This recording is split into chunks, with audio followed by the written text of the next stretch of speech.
नमस्कार मित्रों, मैं आलोक तिवारी आप सभी दर्शकों का हार्दिक स्वागत करता हूं आपके अपने channel legal and logical vision पर। आज हम चर्चा करने जा रहे हैं इलाहाबाद हाई कोर्ट द्वारा 14 अक्टूबर 2025 को दिए गए उनके एक बहुत महत्वपूर्ण एवं दूरगामी फैसले की, जो शिक्षा की पवित्रता, विद्यार्थियों के अधिकारों और संस्थानों की गरिमा को फिर से जीवित करता हुआ प्रतीत होता है। कोर्ट ने स्पष्ट आदेश दिया है कि अब स्कूलों और कॉलेजों की जमीन या खेल के मैदानों का इस्तेमाल निजी या किसी भी तरह की व्यावसायिक गतिविधियों अर्थात विवाह कार्यक्रम, मेला, प्रदर्शनी, डांडिया नृत्यों और व्यापारिक स्टॉलों के लिए नहीं किया जा सकेगा। यह आदेश उत्तर प्रदेश के मान्यता प्राप्त सभी स्कूलों और कॉलेजों के ऊपर लागू होगा, चाहे वो सरकारी हो या प्राइवेट हो। इतना ही नहीं, जिन स्कूलों और कॉलेजों ने अपने खेल के मैदान किराए पर दे रखे हैं या बेच दिए हैं, उन पर भी कोर्ट ने कार्रवाई का आदेश दिया है, सरकार को दिया है। अतः शिक्षा और बच्चों के हित में यह फैसला एक मील का पत्थर साबित हो सकता है। तो चलिए मामले को पूरा समझते हैं। मामला शुरू हुआ था एक जनहित याचिका PIL से, जो राठ जिला हमीरपुर के ब्रह्मानंद डिग्री कॉलेज के परिसर में आयोजित होने वाले एक व्यापारिक मेले को रोकने के लिए दायर की गई थी। ये कॉलेज बुंदेलखंड यूनिवर्सिटी से संबद्ध एक सरकारी सहायता प्राप्त संस्थान है। याचिकाकर्ता का कहना था कि 2020 में हाईकोर्ट ने पहले ही आदेश दिया था कि शैक्षिक संस्थानों की जमीन का इस्तेमाल निजी या व्यावसायिक कार्यों जैसे मेले या शादियों के लिए नहीं किया जा सकता। इसके बावजूद जनवरी 2025 में हमीरपुर के जिला प्रशासन ने इस मेले को आयोजित करने हेतु जानबूझ करके अपनी अनुमति दे दी। हाईकोर्ट इलाहाबाद के मुख्य न्यायाधीश जस्टिस अरुण भंसाली और जस्टिस क्षितिज शैलेंद्र की पीठ ने मामले को सुना ही नहीं, इसे बहुत गंभीरता से भी लिया।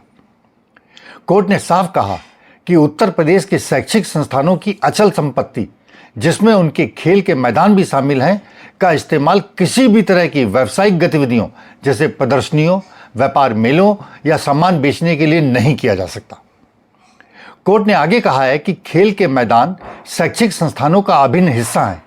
ये सिर्फ खेलने के लिए नहीं, बल्कि छात्रों के समग्र विकास के लिए जरूरी हैं। इन्हें व्यावसायिक उपयोग के लिए बेचना या डाइवर्ट करना शिक्षा के उद्देश्य को ही कमजोर कर देता है।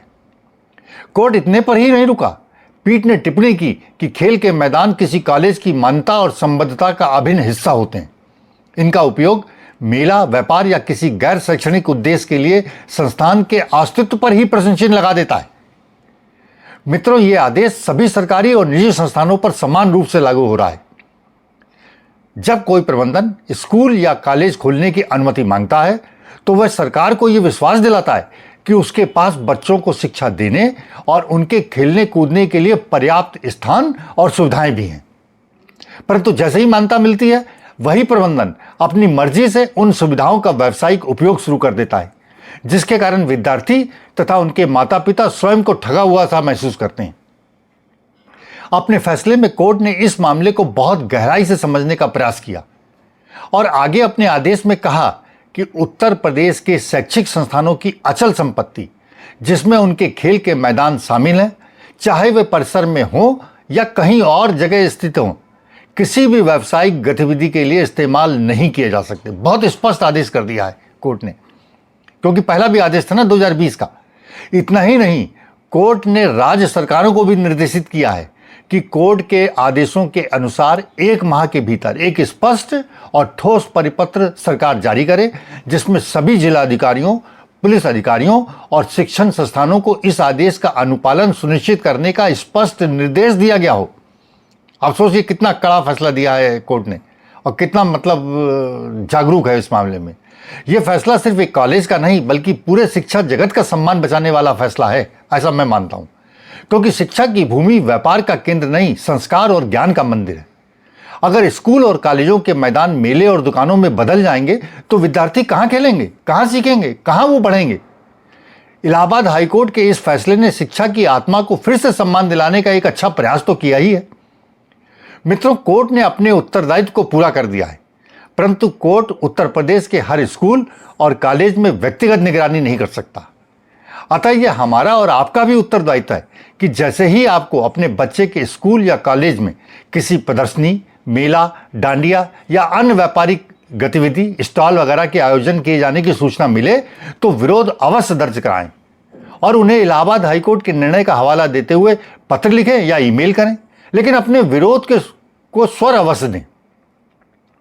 राजनीति शास्त्र के प्रसिद्ध शिक्षक चाणक्य ने भी स्पष्ट कहा था कि शिक्षण संस्थान व्यक्तिगत या राजकीय नहीं हो सकते, वे संस्थान में पढ़ने वाले विद्यार्थियों की संपत्ति होते हैं। मित्रों, आपके इलाहाबाद हाईकोर्ट के इस निर्णय के संबंध में क्या विचार हैं, कमेंट बॉक्स में अवश्य लिखिएगा।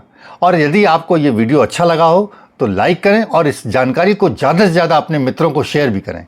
चैनल को सब्सक्राइब करना न भूलें। हम आपसे फिर मिलते हैं एक नए विषय और विमर्श के साथ। तब तक के लिए जय भारत, वंदे मातरम, धन्यवाद।